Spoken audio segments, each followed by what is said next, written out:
Selamat siang atau selamat pagi, saudara-saudaraku.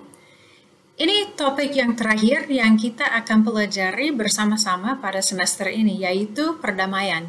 Minggu depan saya akan kasih pengerahan untuk ujian final semester. Tapi sebelum kita mulai topik kita hari ini, saya mau kasih ingat bahwa minggu ini saudara harus kumpulkan tugas pedoman hidup. Itu refleksi terhadap kegiatan refleksi terhadap bagaimana saudara menerapkan beberapa bagian pedoman hidup itu. Itu boleh dikumpulkan sama dengan saudari Quincy atau saudara Randy di kantor sekolah. Kalau saudara mengerjakan itu secara ketik, itu boleh dikirim lewat email atau WA kepada saya.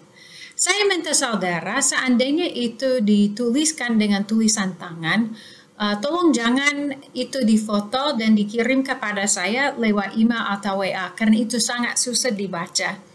Tolong itu dikumpulkan sama dengan saudari Quincy atau saudara Randy. Terima kasih.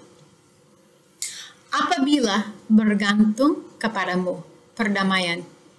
Fokus kita menyelidiki apa itu damai sejahtera dari pandangan Alkitabiah dan mempraktikkan beberapa cara bagaimana kita dapat menyelesaikan suatu konflik dengan baik.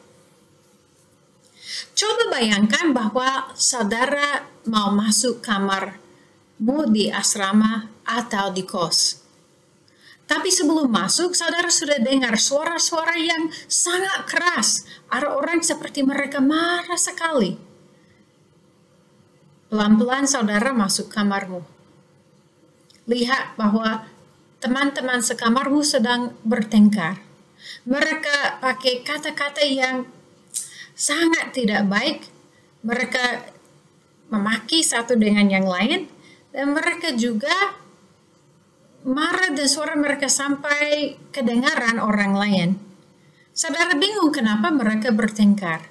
Pada waktu tanya mereka hanya bisa saling menyalahkan, saling menuduh, karena ada beberapa barang yang hilang di kamarmu, termasuk barangmu. Jelaskanlah bagaimana saudara akan bertindak untuk menyelesaikan atau mengatasi konflik ini. Juga, jelaskanlah atau pikirkanlah perasaanmu pada waktu masuk kamar itu dan dengar konflik itu. Setelah itu,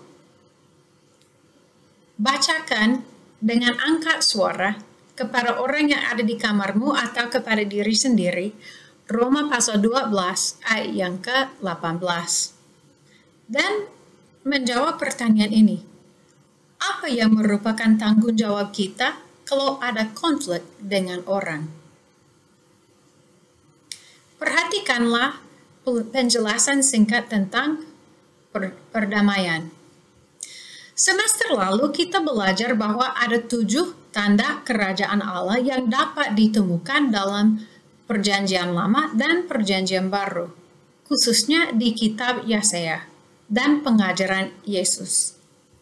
Ada 7 tanda kerajaan Allah: pembebasan atau keselamatan, kebenaran atau keadilan, sukacita, hadirat Allah sebagai roh atau terang, penyembuhan, dan kembali dari pembuangan. Baca Yesaya pasal 26 sampai ayat yang ke-12, Yesaya pasal 60 ayat yang ke-17 sampai 18, dan Roma pasal 10 ayat yang ke-15 untuk menemukan tanda kerajaan Allah yang ke-7. Berdasarkan ayat-ayat itu, apa yang merupakan salah satu tanda kerajaan Allah? Isilah garis yang kosong dengan tanda kerajaan Allah itu. Mari kita lihat bersama-sama perjalanan damai sejahtera dari sisi pandangan Alkitabiah. Kita akan melihat perjalanan damai sejahtera dari bagian narasi, yaitu ciptaan, kejatuhan manusia ke dalam dosa, penebusan, dan penggenapan janji Allah. Ketika Allah menciptakan dunia, Manusia tinggal dalam keadaan damai sejahtera dengan Tuhan.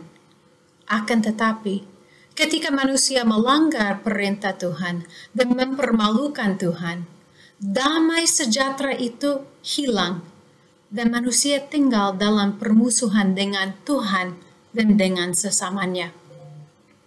Tapi karena Tuhan mengasihi manusia, Ia mengeruniakan anaknya, Yesus Kristus, untuk menjadi tebusan bagi banyak orang melalui kematiannya di kayu salib dan kebangkitannya.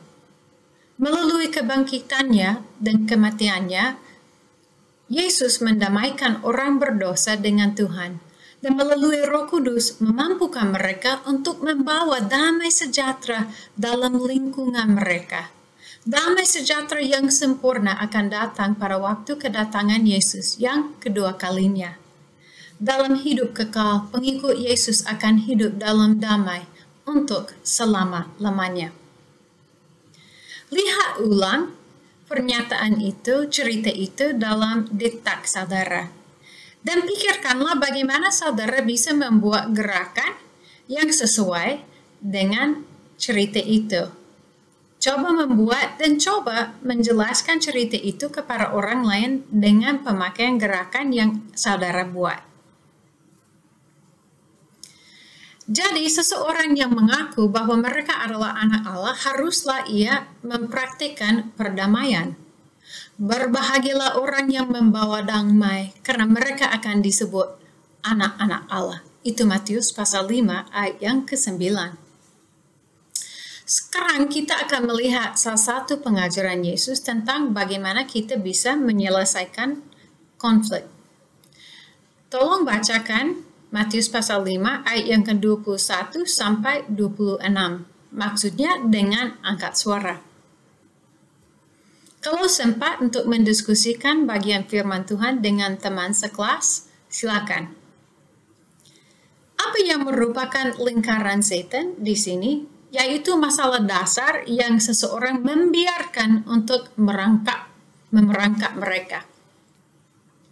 Daftarkanlah tindakan-tindakan yang diperintahkan Yesus yang seharusnya dilakukan seseorang yang lagi bermasalah dengan sesama mereka. Dan yang terakhir, tulislah akibat-akibat positif yang dapat terjadi ketika kita mempraktikkan yang diperintahkan Yesus. Apa yang ditunjukkan ayat-ayat ini tentang kapan seharusnya kita menyelesaikan suatu konflik? Tolong tulis jawabanmu di diktat atau diskusikanlah dengan teman. Tolong membaca Matius pasal 18 ayat yang ke-15 sampai 35. Langkah-langkah apa yang ditunjukkan untuk menyelesaikan konflik? Apa yang merupakan poin utama perumpamaan yang disampaikan Yesus? Tanggapilah kutipan ini. Damai sejahtera bukanlah ketidakadaan konflik, melainkan adanya pencarian jalan keluar alternatif yang kreatif untuk mengatasi konflik. Jalan keluar alternatif yang bukan menghindar atau menyerang. Jalan keluar alternatif yang tidak memakai kekerasan. Dorothy Thompson. Bahaskanlah pernyataan di atas dalam bahasamu sendiri. Dan sharing dengan teman bagaimana tanggapanmu terhadap kutipan itu. Mari kita lihat bersama-sama gambar yang ada di diktat saudara tentang jalan-jalan alternatif. Kita akan belajar tentang jalan-jalan rusak dan jalan-jalan alternatif untuk menyelesaikan konflik. Lihat gambar ini yang disebut simpang 9. Sebutkanlah arti setiap kata. Menyalahkan, menyangkal, melarikan diri, melupakan, bicara empat mata, minta bantuan orang ketiga, mencela, gosip, dan berkelahi. Definisikanlah setiap kata itu. Dan lingkarilah cara-cara yang biasanya Anda pakai untuk menyelesaikan suatu masalah. Lebih dari satu cara boleh dilingkari. Setelah itu, amatilah 3 cara yang membawa damai dalam gambar di atas dan jelaskan situasi dan kondisi mana yang cocok untuk menggunakan cara itu. Dan catatlah jawabanmu di bawah dalam diktat. Jadi kapan melupakan adalah cara terbaik untuk dipakai. Sitkon mana atau situasi dan kondisi mana cocok untuk itu. Kapan bicara 4 mata cocok dan kapan minta bantuan orang ketiga cocok. Konflik dapat menjadi lebih panas lagi karena kita beremosi. Daftarkanlah hal-hal yang dapat kita lakukan untuk menenangkan diri supaya meningkatkan kemungkinan konflik dapat diselesaikan dengan baik. Dan kalau sempat, diskusikan dengan teman sekamar atau teman sekelas, apa yang merupakan keuntungan-keuntungan menghadapi konflik. Tulislah jawaban saudara-saudara di sini dalam diktat. Saya akan menyampaikan beberapa kasus dan saya akan minta saudara untuk pilih salah satu kasus dan analisis kasus itu dengan teman atau boleh dengan diri sendiri. Dan apa yang akan dianalisa adalah alasan-alasan Alkitabiah mengapa kasus itu harus diselesaikan. Yang kedua, cara apa yang akan Anda pilih untuk menyelesaikan masalah ini dan mengapa cara itu dipilih, yaitu apakah bicara secara 4 mata, melibatkan orang yang ketiga atau melupakan. Oke, kasus yang pertama. Coba bayangkan bahwa itu baru semester 4 dan saudara sudah mendoakan seseorang yang spesial itu. Sudah mau melapor kepada wakil 3 karena mau berpacaran.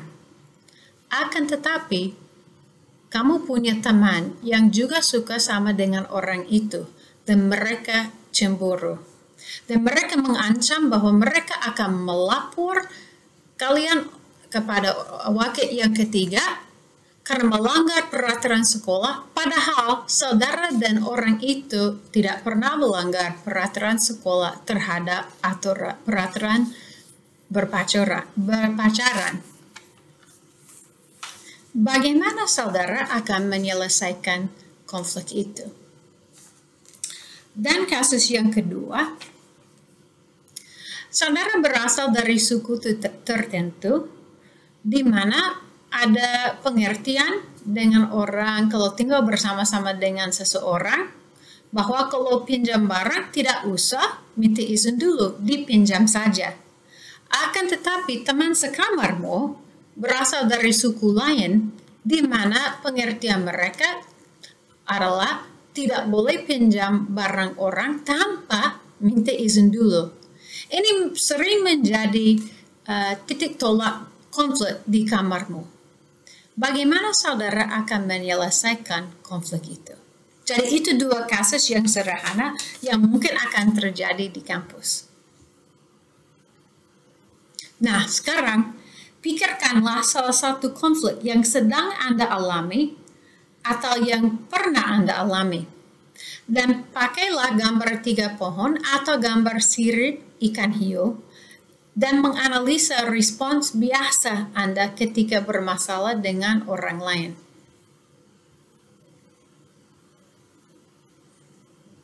Dan bagaimana itu bisa diubah kalau responsmu kurang sesuai dengan apa yang diajarkan Alkitab dan pengajaran Yesus, dan bagaimana itu bisa dibawa ke salib Yesus supaya ada buah-buah yang dihasilkan. Jadi tekanan adalah kasus itu dan bagaimana respons saudara. Nah, selidiki hati saudara. Apakah ada masalah yang belum terselesaikan atau tidak? Tulislah pada lembar responsmu apa yang dapat saudara lakukan pada minggu ini untuk menyelesaikan konfliknya. Baik yang ada di dalam asrama, dengan teman sekamar, dengan teman seangkatan, dengan pihak sekolah, atau mungkin dalam keluargamu sendiri. Berdoa dan minta Roh Kudus untuk membantu saudara untuk melaksanakannya dengan tahap-tahap yang kita pelajari hari ini. Seandainya saudara tidak punya masalah konflik pada saat ini, tulislah bagaimana saudara akan menghadapi konflik berikutnya dan berdoa dan minta Roh Kudus untuk membantu saudara untuk melaksanakannya. Terima kasih. Dan semangatlah. Kita hampir selesai dengan semester ini.